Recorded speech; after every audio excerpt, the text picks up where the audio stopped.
अस्सलाम वालेकुम नाज़रीन, आप देख रहे हैं ज़ी एच एंटरटेनमेंट। मैं हूं ज़हीर अहमद। नाज़रीन, आज हम आपके लिए फ़िल्म का रिव्यू लेके आए हैं। फ़िल्म का नाम है तलाक। फ़िल्म जो है वो 14 मई 1976 को रिलीज़ हुई थी और रावलपिंडी में ये फ़िल्म जो थी संगीत सिनेमा पर आई, लेकिन 2 हफ्ते बाद इसको एक और बड़े सिनेमा में ने ले लिया। वो था मोती महल। आपको पहले संगीत का इश्तिहार भी नज़र आ रहा होगा। उसके बाद ये मोती महल पर फिर चली और ये 14 मई से 1-2 हफ्ते संगीत के ऊपर चलने के बाद ये 4-5 हफ्ते आप कह सकते हैं कि मोती महल सिनेमा पर चली। और 9 जुलाई को फिल्म जो थी ख़रीदार रिलीज़ हुई थी, तो उससे पहले पहले ये उतर गई। 8 जुलाई को ये उतरी है। और इस तरह इसके साथ अगर मैं 76 की यादें ताज़ा करूँ तो 76 की बड़ी शानदार यादें हैं। और उस हवाले से फ़िल्मों के हवाले से अगर देखा जाए तो 76 में हम पूरा साल का जब रिव्यू किया था तो उसमें काफ़ी अच्छी और कामयाब फिल्में भी लगी। आप को इश्तिहार नज़र आ रहा होगा दुल्हन एक रात की। दुल्हन एक रात की जो है वो रावलपिंडी में प्लाजा सिनेमा पर चली थी। जब हमने प्लाजा की वीडियो बनाई थी तो उस वक्त आपको पूरी तफसील भी बताई थी। तो ये वो सिनेमा था, साइड सिनेमा, जिसने फ़िल्म ली थी। मेन थिएटर्स ने ये फ़िल्म लेने से इनकार कर दिया था। और ये जो इश्तिहार आपको नज़र आ रहा है 25वां हफ्ता है सिल्वर जुबली प्लाजा सिनेमा के ऊपर पिंडी में आज तक किसी फिल्म ने नहीं की। और ये साइड सिनेमा था। तो 25 हफ्ते चलने के बाद फिर इन्होंने इश्तिहार दिया कि हम रावलपिंडी के अवाम के तहे दिल से शुक्रगुजार हैं कि उन्होंने रावलपिंडी का हसीन वाक़या, यादगार वाक़या ये लिखा हुआ जो आपको नज़र आ रहा है कि प्लाजा सिनेमा को इज़्ज़त बख्शी और प्लाजा सिनेमा ने मतलब इस फिल्म को इज़्ज़त बख्शी दुल्हन एक रात की, और रावलपिंडी के लोगों ने इसको पसंद किया। तो ये यादें थी दुल्हन एक रात की के हवाले से 25 हफ्ते चलने के बाद। लेकिन वापस हम तलाक के ऊपर आते हैं। तलाक फिल्म के डायरेक्टर जो थे वो एस सुलेमान थे। तलाक फिल्म में लीड किरदार जो थे वो अदा किए थे शबनम शाहिद, और नजमा उनकी बहन सुतेली बहन थी, तमन्ना भी थी, इब्राहिम नफीस ये शबनम के वालिदैन होते हैं। संतोष जो थे वो बड़े भाई थे उसके शाहिद साहब डॉक्टर होते हैं। लहरी साहब ने भी बड़ा अहम किरदार अदा किया था और साइका का किरदार भी बहुत अहम था। तो ये एक बुनियादी तौर पर कहानी थी जिसमें तलाक के हवाले से 2 मियाँ बीवी के दरमियान में किस तरह दरार डालती है। उनकी सुतेली बहन अपनी ही बहन के घर को वो जला देती है, यानी एक किस्म ख़त्म कर देती है घराना।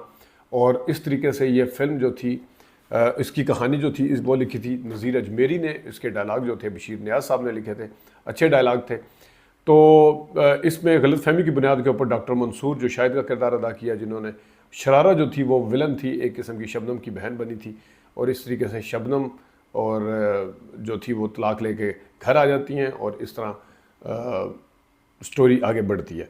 फिल्म के अंदर डायरेक्शन के पॉइंट ऑफ व्यू से देखा जाए, बल्कि मैं आपको पहले कुछ सीन दिखाता हूँ और फिर इस फिल्म के कुछ यूनिक चीज़ आपको बताता हूँ कि वो क्या थी। तो सबसे पहले हम आपको दिखाते हैं जनाब साहब नजमा का सीन है। वो अपनी सुतेली बहन के हवाले से क्या बात कर रही है, देखिएगा ज़रा, बदुआएं किस तरह दे रही है, देखिएगा। जिस तरह मेरा दिल टूटा है, खुदा करे ससुराल जाके नसीमा का दिल भी इसी तरह टूटे, उसे कोई सुख ना पहुंचे, उसकी सारी मेहदी हसन साहब का गाना था जो कि शाहिद साहब के ऊपर आपको पता है, वैसी मेहदी हसन साहब की आवाज़ अच्छी लगती थी। खाकम बदहम खूबी बयान हो शबाब की, देखिएगा ज़रा।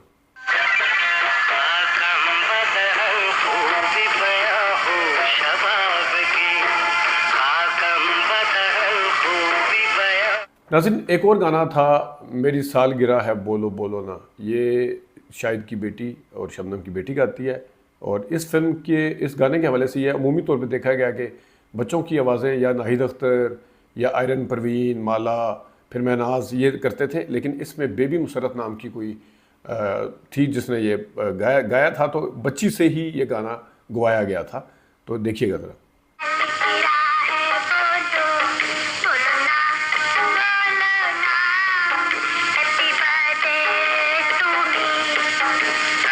नाज़रीन, एक और गाना जो कि फ़िल्म की कामयाबी की ज़मानत बना या फिल्म जो चली उसके अंदर काफ़ी कंट्रीब्यूशन थी, मैडम का गाना है कदमों में तेरे जीना मरना। ये देखिएगा ज़रा।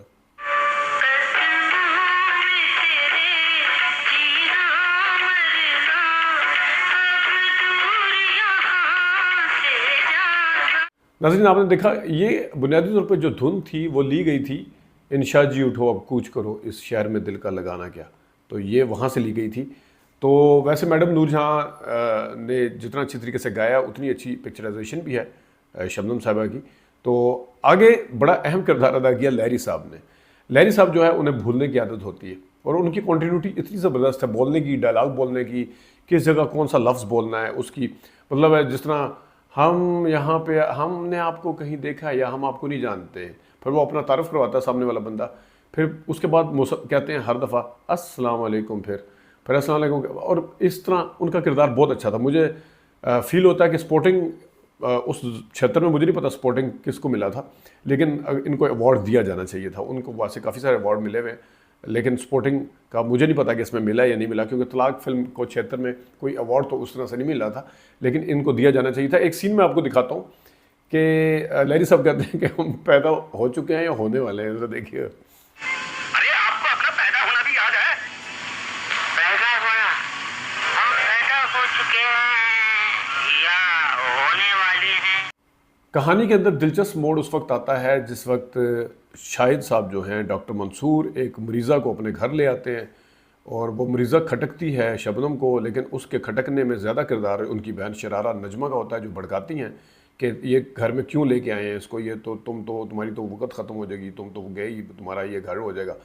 पहले वो कहती है कि शर्त रखो कि मैं अपने घर तब वापस जाऊंगी जब उसको घर से निकालेंगे, लेकिन वो तो नहीं होता। लेकिन कहाँ कैसे वो भड़काती है और किस तरीके से कहती है कि आप तलाक ले लें, मतलब वो शबनम को ये होता कि मैं तलाक का जब वो दूंगी तो वो उसको घर से निकाल देगा, लेकिन ऐसा नहीं होता।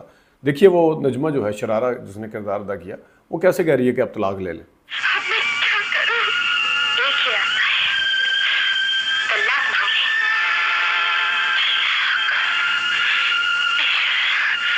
और उसके बाद जब ये सारा कुछ होता है काम, तो ज़ाहिर है आगे फिर शबनम साहिबा कहती हैं आगे अपने खावंद को, शरारा अपना शाहिद साहब को, मंसूर को, कि मुझे आप तलाक दे दें। ये क्या कहती हैं सुनिएगा। मुझे तलाक दे दे। नसीमा, तुम जानती हो तुमने क्या कहा है? मुझे तलाक दे दे। बड़ा ड्रामाई सीन है उस वक्त। क्लाइमैक्स के ऊपर संतोष साहब भी हैं और सारे हैं वहाँ पे खड़े हुए, और किस तरीके से वो तलाक देती है, तलाक देते हैं मंसूर जो है। देखिएगा उस रिएक्शन जो है वो सबका रद्दमल कैसा है, वो भी आप देखिएगा ज़रा। मुझे तलाक दे दो। मैं तुम्हें तलाक देता हूँ नसीमा। शबनम साहिबा तलाक लेके घर वापस चली जाती हैं और जब घर पहुंचती हैं तो उन्हें एहसास होता है कि मैं क्या कर बैठी हूँ। तो फिर वो वहाँ पे कहती हैं कि ये मैं तुम्हारी बातों में आके क्या कर बैठी हूँ। आगे से नजमा कहती है, शरारा कहती है कि वही कर बैठी जो मैं चाहती थी। वहाँ पे दोनों के क्लोज़अप हैं और एक ड्रामाई सीन है, देखिएगा ज़रा इसको। मशवरे पर अमल करके ये मैं क्या कर बैठी? वही जो मैं चाहती थी। उसके बाद शाहिद साहब को भी पछतावा होता है, ज़ाहिर है वो भी देख उनको याद करते हैं, मिस करते हैं। बच्ची वो साल ले जाती है, फिर वो गाना है जाने क्यों इंतज़ार करते हैं, शम्मा की माने जलते हैं। दोनों अपने अपनी जगह पे गा रहे होते हैं। गुलाम अब्बास साहब हैं, और देखिएगा ज़रा। जाने क्यों इंतजार करते हैं, शम्मा के साथ जल। और जब पछतावा होता है सारा कुछ, तो दोनों फिर शरई तौर पर उलमा इकराम से रब्ता कायम करते हैं कि हम अब क्या हो सकता है। तो ज़ाहिर है इस मामले में मौलवी साहब जो हैं वो शबनम को भी गाइड करते हैं और शाहिद को भी गाइड करते हैं। शाहिद साहब को मौलवी साहब क्या कहते हैं कि ये सज़ा है, ये सारा कुछ, वो देखिएगा क्या कहते हैं।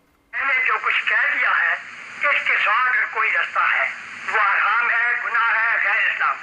अगर तुम्हारी बीवी किसी दूसरे मर्द से निकाह, इससे बेहतर मैं तरफ। और शबनम साहिबा का जहाँ मरती हैं वहाँ पे उन्होंने अदाकारी बड़ी अच्छी की।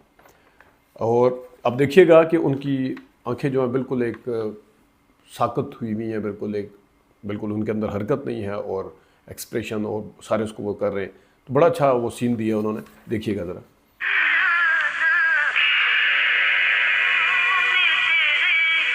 नसीमा, मैंने मौत का रास्ता इसलिए। नाज़रीन, इस कहानी का एक असल मोड़ उस वक्त आता है जब वैसे तो नजमा का गला खोड़ देता है शायद, सब कुछ होता है, शबनम मर जाती है, शायद को हथकड़ियाँ लग जाती हैं, सारा कुछ हो जाता है, लेकिन हदायतकार ने एक काम यहाँ पे किया है कि देखने वाले के लिए ये पता होता है कि सब कुछ हो रहा है, वहाँ पे आंख खुलती है शबनम की क्योंकि वो ख्वाब देख रही होती है। उस जगह से ख्वाब शुरू होता है जिस वक्त संतोष साहब कहते हैं कि आप तुम तलाक मत लो, एक रात है तुम्हारे पास, तुम जाके ऊपर सोचो आराम से तसल्ली के साथ। जिस टाइम वो सोती है या जो भी है तो उस वक्त उसको ख्वाब आता है या ख्याल आता है या वो जागते में ख्याल देखती है, ये तो नहीं बताया, लेकिन बहरहाल वो ख्याल और ख्वाब आता है। तो उस वक्त पता चलता है कि ये तलाक नहीं हुई थी, ना ही शरारा का गला घोटा गया था, ना ही शबनम की डेथ हुई है, ना ही शायद जो है उसने हथकड़ियाँ लगी हुई हैं, कत्ल नहीं हुआ ज़ाहिर फिर, और कुछ भी नहीं हुआ होता। तो इस तरह इस फिल्म की एक किस्म की हैप्पी एंडिंग आप कह सकते हैं। तो ये फिल्म थी एस सुलेमान साहब की, उन्होंने इसके अंदर काफ़ी अच्छी डायरेक्शन दी और इसी मोर और लेस कास्ट को लेके, यानी कि शबनम, शाहिद और नजमा को लेके 1 साल बाद उन्होंने उफ़ ये बीवियाँ बनाई। आगा हसन इम्तिसाल साहब की लिखी हुई कहानी थी। वो फिल्म जो थी वो फिर बहुत ज़्यादा कामयाबी से हमकिनार हुई, लेकिन केमिस्ट्री जो थी मेरे ख्याल में वो इस फिल्म से ही पता चल गया था कि ये कास्ट और ये किस तरीके से इसको लेके चलना है।